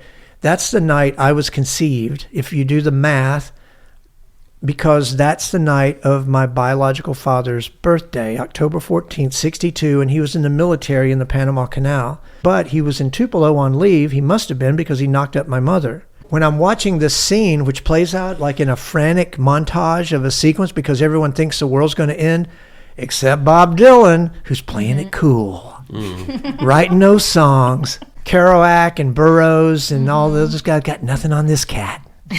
You know, because Johnny Cash is writing them letters, smoking cigarettes inside an airplane, you know, jetting over the world saying, Bob, you're dad to be, you know, I'm from Memphis and I'm contorting reality, Bob. I'm actually from Arkansas, but whatever, we'll work it out. And I had no idea that Johnny Cash even played all those Newport Jazz Festivals, unless that's an invention of James Marigold. I don't know. Again, I've seen it twice. Do you like Bob Dylan? I can't tell. I mean, serious. You know, yes, I like Bob Dylan up to a point. Okay. After he goes electric, the movie of spoiler alert. Am I spoiling it for you, Courtney? The movie knows when to end. I won't say how it ends. Okay. Because we all know, if we know Dylan history, it's funny how you might not like an artist, but you know his history or her history. And I do like Dylan. But the movie ends before the obvious thing happens. I met him at the Candies. The motorcycle ride? No, when he jizzes in Joan Baez's hair. Hey-o. Not either. Hey. It also ends, the Beatles aren't in it. And, you know, if the Beatles had been in it, their persona would have outplayed or equaled Dylan's. So I think the director did the right thing by leaving the Beatles off the script. If it weren't for Elvis, I'd be no way. They didn't change their name, right? To like. What do you mean? Like Bob Dylan changed his name, like to be somebody else. So there's a dig in the movie against a character who's anti-Semitic, or you're supposed to paint this picture in those Hollywood writerly ways that, oh, that guy's anti-Semitic, kill him. Oh, that's the reason he changed his name. No, apparently, oh God, help me here. The guitar player that Dylan utilized in the studio, who apparently wasn't in the band, Michael Bloomfield. Oh.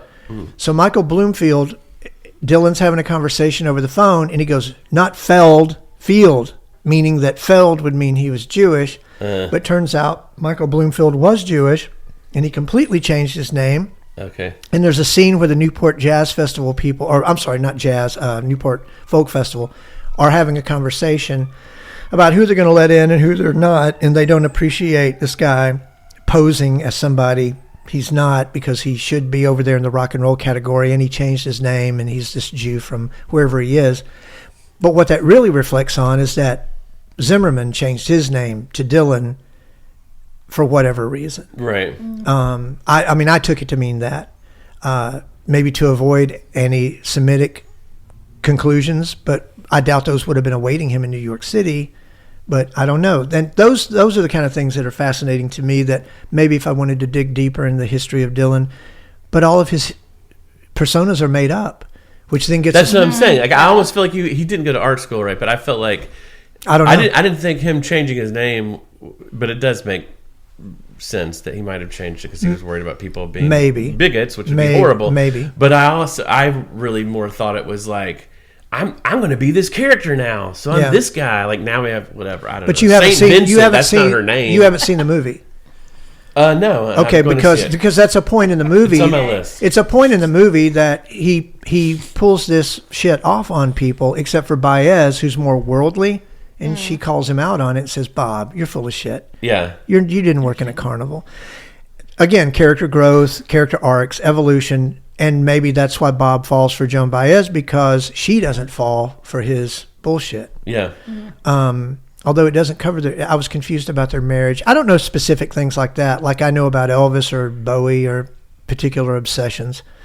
I don't even know if there's a book out there about every day that Bob Dylan did something. Like there's an Elvis book called Day by Day, and there's a Bowie book called Any Day Now that covers as much as possible, which is why I know when Bowie saw Alice Cooper and shaved his eyebrows and things like that, which to me manifest themselves as sort of a New Testament. I don't need old religion. I'm digging my own religion, which is mostly centered around Elvis anyway. But Bowie and Elvis are bookends, I think, to a Memphis history, which goes back to justification for the sculpture and the rock and roll remedial class that we all need to take. All the city officials and county officials need to get on a backbeat tour bus and take a tour at Sun Studio and maybe Graceland.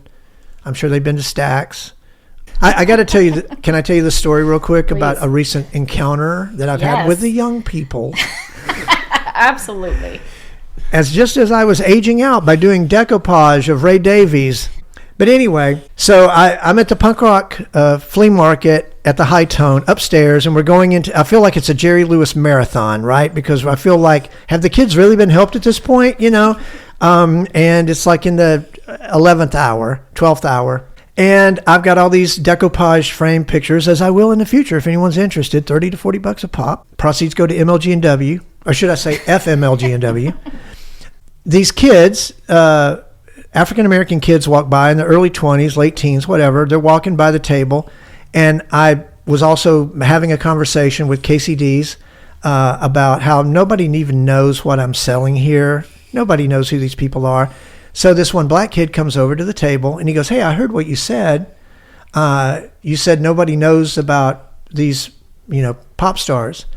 So I'm like, well, I said, well, yeah. I mean, like, do you know who that is? And I pointed to Donna Summer. Now, granted, Donna Summer, but he didn't know who Donna Summer was. So I'm like, well, what about this person? And I pointed to a framed photo of Howlin' Wolf because I use these things in promoting the sculptures. He didn't know who Howlin' Wolf was. Okay, fair enough, right? Pointed to Memphis Minnie. And this is going way back. Don't know who the blues artists are. Okay, understood. I get it. I'm like, well, who? I said, you know about Stax, right? And he goes, of course I know about Stax. Of course. And I'm like, so who's that? And I pointed to Otis Redding. He didn't know who that was. He didn't know who Rufus Thomas was. So finally, Casey hands me a picture of Jimi Hendrix, and I hand it to him, and I'm like, you know who that is? And he doesn't. I said, dude, I'm going to give you this picture of Jimi Hendrix if you'll just listen to some Jimi Hendrix. And he goes, no, I'm going to pay you for it. And I'm like, pay me half. And he goes, no, I'm giving you $40. So the kid gives me $40. And I said, well, look, you go to U of M? And he goes, yeah. Or he said he did last year. And I said, well, my son goes to U of M, John Marvel. And he goes, you're John Marvel's dad? And I'm like, yeah. And he goes, I was at your house last night. There you have it. Back to the Purple House again. Yeah. And I'm like, get out of here.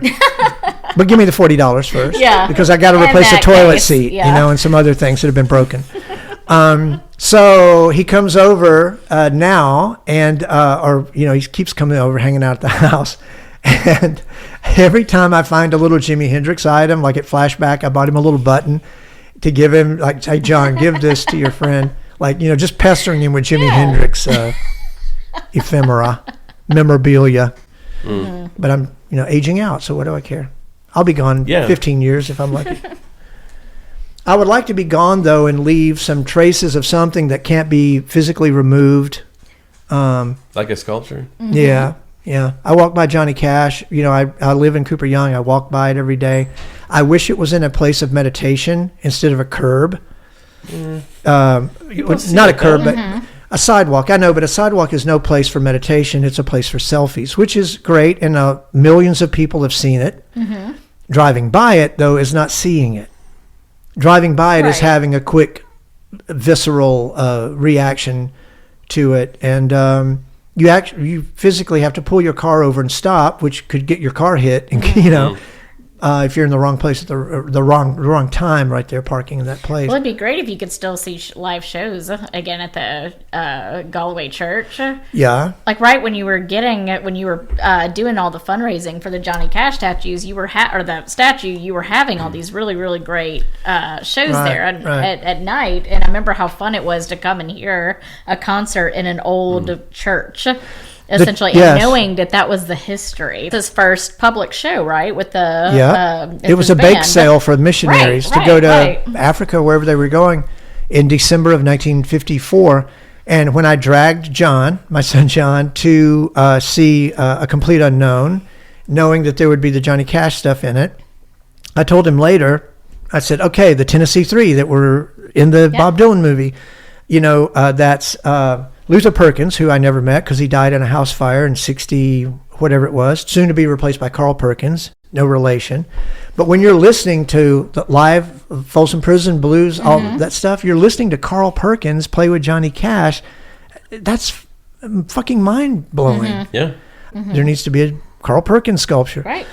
Anyway, I told John, I'm like, Marshall Grant, the bass player, I got to interview him outside the doorway at Galloway Church back when these ideas were germinating, and the church was there was a different nonprofit owned the church at that point. And Marshall Grant, we walked into the basement room, which was the first time I'd ever been in there, and my friend Jeremy was filming, and I'm asking Marshall questions. And there's a stage area that's by the stained glass that faces the street, and I said, hey Marshall, tell me how you played on this little stage. He goes, well, we didn't play right there. We played over in the corner, right over there. And I never had a drink in my life. I swear on my mother's grave. And I'm like, okay. And so I look over in the corner, and it's a jumbled up, cluttered corner where they're like trying to keep things out of the way. Right. That's Memphis. That's where they played. They didn't play on the stage. They played in the corner. And I thought that was so unique. That was so Memphis. And then we did the reenactments twice of actors performing the bake sale. Talk about raw excitement. No sexploitation here. Just church ladies selling cakes and watching Johnny Cash and the Tennessee Two, because they had no drummer. They did not have W.C. Holland, because it would be considered a travesty to have rhythm, black influence in country music. But we had W.S. Holland come to Memphis as part of our fundraising awareness for Cash statue at the time, and we gave W.S. Holland a fucking award, which he had never had in his life, from Memphis. And it was made out of bottle caps from, Karen Caps. And he was so proud to have it, and he lived long after that. He's passed away now. But again, we are not doing service to the people that created a culture that, hey, I'm going to see a Hollywood movie about Bob Dylan. Oh, there's W.S. Holland. Does anybody, he's not a big part of the movie, but there he is. He's taking up real estate in the movie. That's important. Right. And he was so glad that we did that, and so humbled. And that's the other thing about these people.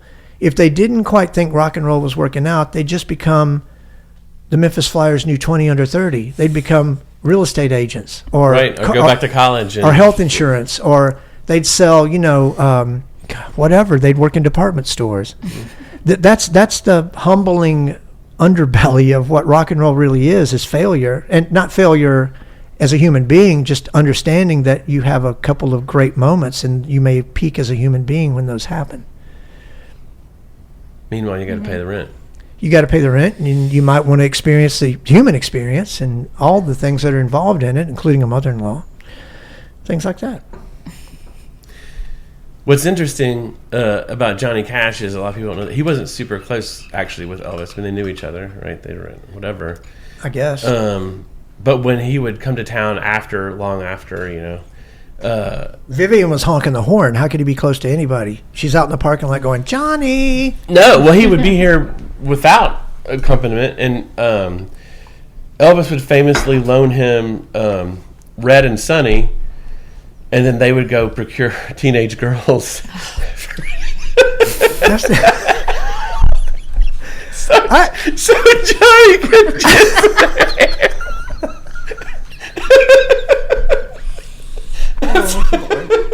All right. Would you like to talk about some other loser phase of my career? I'll just say this. Most people fail upward, because you wonder, why are those people still in that position making that kind of money? I succeed downward. I The emphasis on succeed. I don't think that's true. Yeah. I know it's true. I think people will look at your art many years from now and appreciate it. For real. In a box under a table? No. I mean, people will find it. Maybe with a metal in a detector. good way.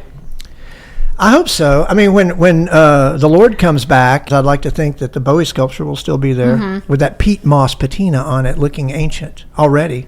When we put this thing up, it's going to look like it's been there for 1,000 years. He looks like dead gods, and that's the thing. It's like it transfigures or surpasses what you would think rock and roll would have become or was or is or will be or whatever. Sort of like your foot on the accelerator of the progression of rock and roll music to the point where no wonder there was nothing left to do or say by the end of the century. And the sculpture, I would like to think, personifies that. So why can't we have that here? Right. Sorry to make a hard left I'm glad turn. you did. Yeah. Jordan put the beginnings of a patina on it, left it outside, and this is like an alchemical process where when you break something out of a plaster shell or the mold that it's in, protected, and the bronze is there and it's raw, and there's certain burn marks on it from the process of pouring liquid bronze. We were there for the process. It was amazing and somewhat even, God, it's just so Iron Age to watch it. Or I wasn't there when they did it for Johnny Cash. And to crack the shell open like an egg, and there are the faces, and then I realized, my God, it picked up every stroke that I made. And then he asked me what sequence did I want the faces in, mounted on the steel rods to show the chronology of the personas. And then someone asked me, well, why don't you photograph all this and show the photographs of how it was created? And not that I have time to do all that, and work on the thing and get it ready in less than 2 weeks, but just to see it, the 10 foot in clay for the facade and the bronze faces. I don't want to build people's hopes up, but I never thought the faces would be in bronze at this point, 7 months after the Glam Rock Picnic. So I'm lucky in that, very lucky in that regard. And can I give a shout out to the people that helped me get to this point in the whole thing? Please. Courtney right there. She had a life mask of Bowie that was loaned to me, and then Terrence Brown 3D scanned it and blew it up to the size of what it would be on a 10-foot sculpture. And then all by chance of just running into each other in the mailroom. Memphis is at just the mail center, yeah, exactly. Memphis is just that kind of place. And then Yvonne Bobo, of course, had allowed me to work on the sculpture at Off the Walls Gallery, and that's where I've been for almost a year. And then Colleen Couch came in and made papier-mâché molds of the master that Terrence had made for us to have Glam Rock Picnic. And then Yvonne built a motor, or ordered a motor, and made a makeshift weather vane that allowed people to watch it spin, which more than I ever asked her to do. And that was crazy. And then after that phase passed, Allison Heverly, she made the plaster mold off Terrence's 3D master, which was like 8 pieces of resin put together and sanded down. I took that and then sculpted the 4 personas in clay on top of Allison's plaster master, and then Jordan cast that in bronze. And if that just seems like a litany of like, that is a list of Midtown people, and Jordan out in Eads. It's like the amount of people that it takes to have a rock and roll band or make a low budget film, It's you only need five people or so to be the Rolling Stones. That's all you really need to be the New York Dolls, to make A Clockwork Orange. You only need a small group of people, and so that comes back to the Orange in Bowie. So I want to shout out to those folks, and hopefully they'll be at the event as well on Feb 25. I know I will be. The idea of why you said earlier you do many mediums, it's like, well, you sort of like, I felt like when I was really becoming great or good or solid as a comic book artist, being that I had a style, I sort of abandoned it and went into making films. And I maybe have regrets. Do you have regrets about not pursuing certain things? I mean, you're too young maybe to have regrets at this point. But I was very intimidated about leaving home or going to New York or going to like Marvel Comics, places where no one knew me or I didn't know where was I going to stay. I had no money. So it comes back to, well, why do I have to go anywhere? Why don't I just magnify Memphis history? Oh, wait, I don't know anything about it. And But you still have had all these interesting connections, though, with other places around the country. Because weren't you doing or you were illustrating for Fantagraphics, is that correct? I was drawing comics for a couple of publishers, which ended with, when I stopped drawing comics in the early 90s, 93, I was doing Kid Anarchy, and that was for Fantagraphics, imprint. But then they had imprints. They were almost bankrupt or going out of business, and then they decided to do a tawdry porno line called Eros Comics, and I did Bang Gang and Super Sex for that. And then they had a monster line, because everybody loves monsters, and I did Cadavra, which was the girl made from the pieces of dead movie stars, which I continuously tried to make a film about, and I have never found the right combination of not having any money, but having, ironically, the right starlet. I mean, Delana could have been Cadavra. Corey Dials, I filmed her in 2 little shorts. Speaking of Corey and upcoming things that are happening, Cigarette Girl will be a Blu-ray maybe by the end of the year or early next year, because I consider her to be the last starlet, because she manifested. First of all, she looked like a Frazetta painting. Have you seen that new Taschen book? It's not new, it's maybe a year old. Taschen book on Frank Frazetta's work. It weighs 12 pounds. It's like a 12 by 18. And Taschen's been having a sale, 75% off. So I nabbed it the other day for $100. It usually goes for $200 or more. Wow. Anyway, tangent. But Corey, I always thought Corey looked like Frazetta, whereas Delana maybe looked like... I don't know that I could compare Delana to looking like any sort of painterly or comic book sort of approach, although Delana sounded like Betty Boop. Maybe she's like a mix of Betty Boop and Isabella Rossellini. Rossellini. Yeah. Yes. Every time I'd see her, that's right, what I think of. Right. Yeah. So she's sort of like a redneck Isabella Rossellini. Sure. Yeah. But that sort of signals that she's based on what someone else looks like, and I would say that's not true either.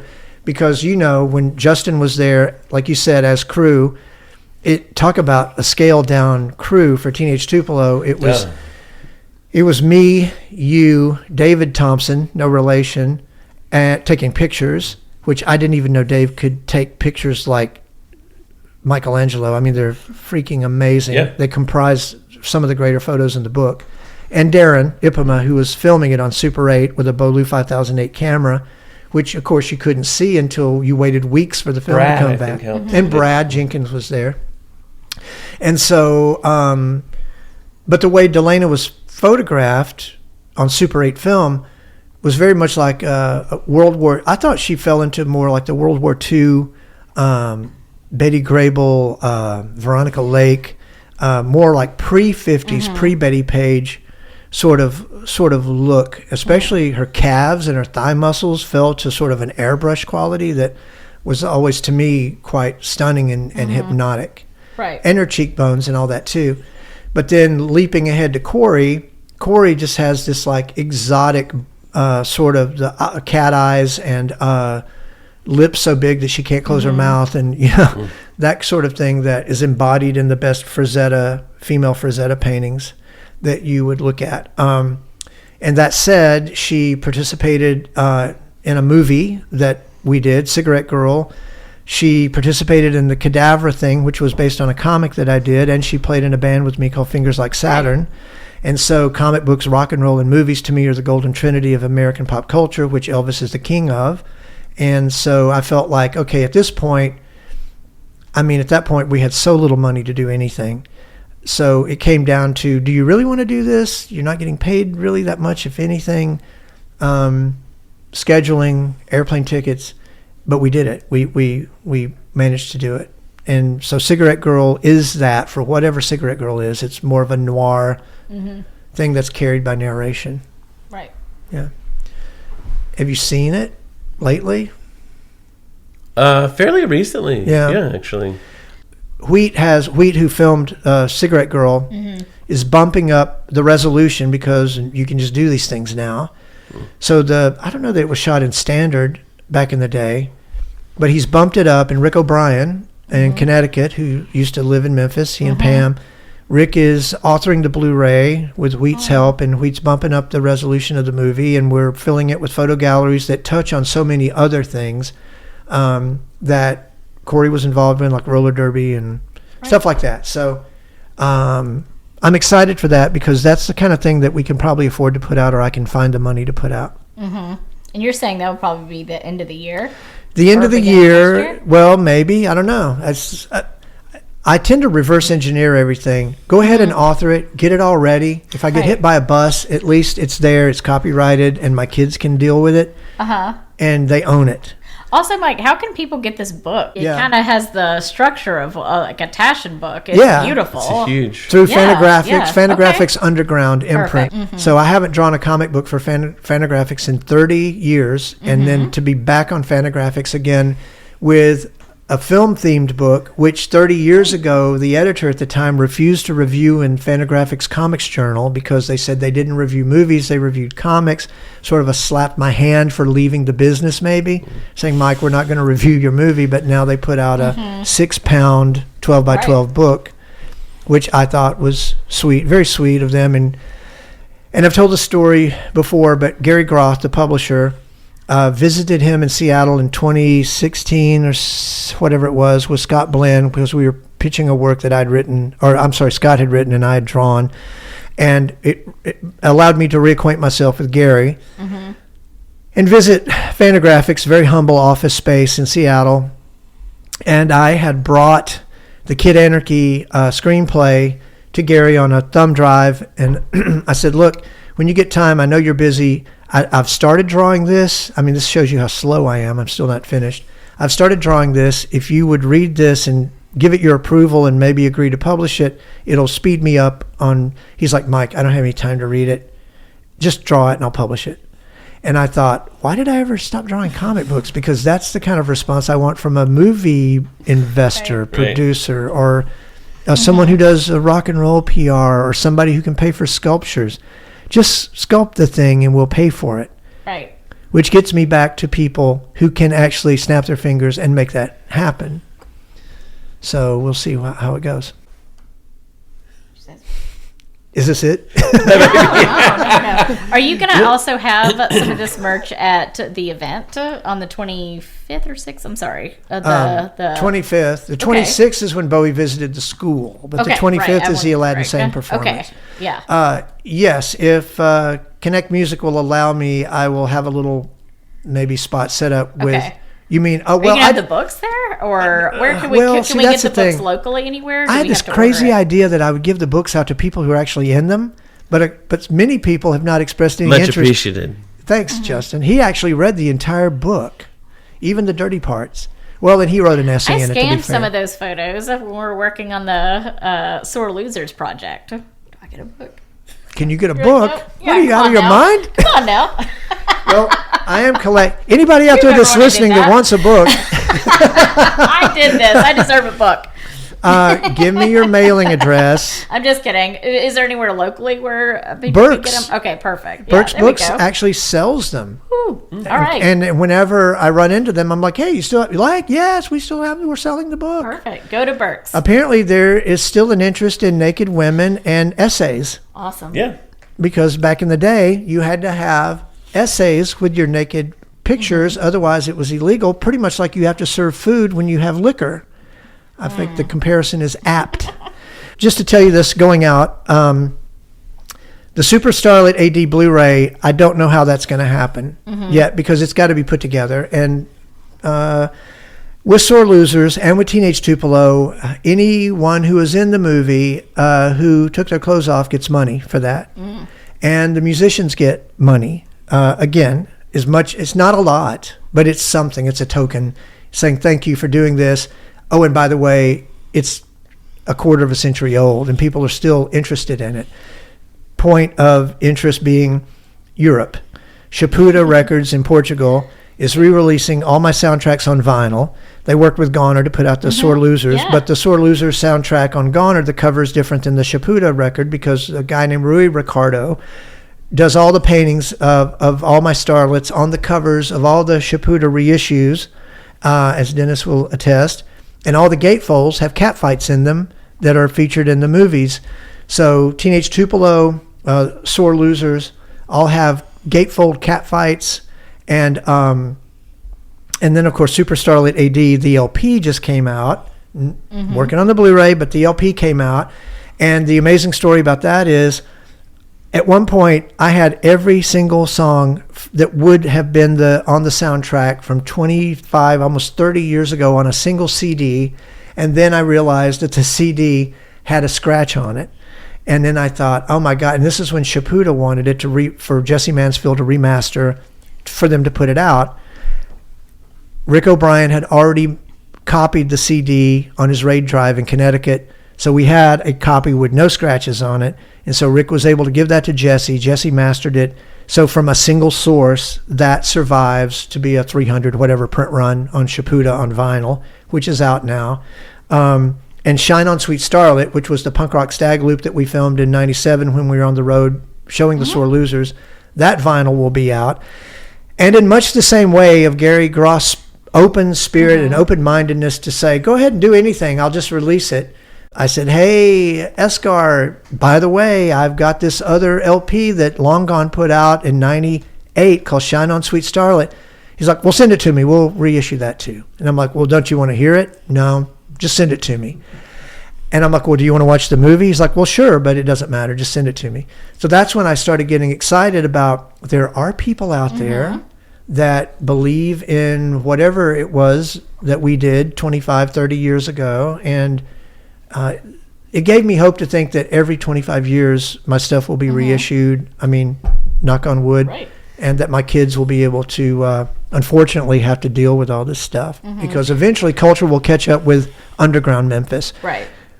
Memphis as culture was created easily in the 50s. But then in order to maintain a teenage mentality for rock and roll as it became more and more corporatized, it had to be driven underground. Whether it was Alex Chilton or in New York, the Velvet Underground. You had Memphis in the 50s, you had London in the 60s, and you had New York in the 70s. And all those cities' thought processes were to keep music real. Until finally, I guess it played out in Seattle in the 90s, right? Whatever you feel about that. By the end of the century, which is what the Ramones call their album. It's been a struggle to sort of somehow balance, Justin, the thing that I think Impala does so beautifully, which is you're underground, but at the same time, you're very accessible to the mainstream if the mainstream only knew about it. Sure. And so maybe with enough time, these things will be caught on to by AI, by my son, maybe producing something. Who knows what your kids will do or be able to do, or, you've got to keep up. You have to protect these things and make sure that they're seen and heard by people hundreds of years from now. Absolutely. Do you think, because I believe it was 2014, you did a drive-in retrospective of all of some of your films. Do you think, it's been over 10 years later and now you've had some re-releases, some restorations. Do you think that you would want to do something like that again, maybe?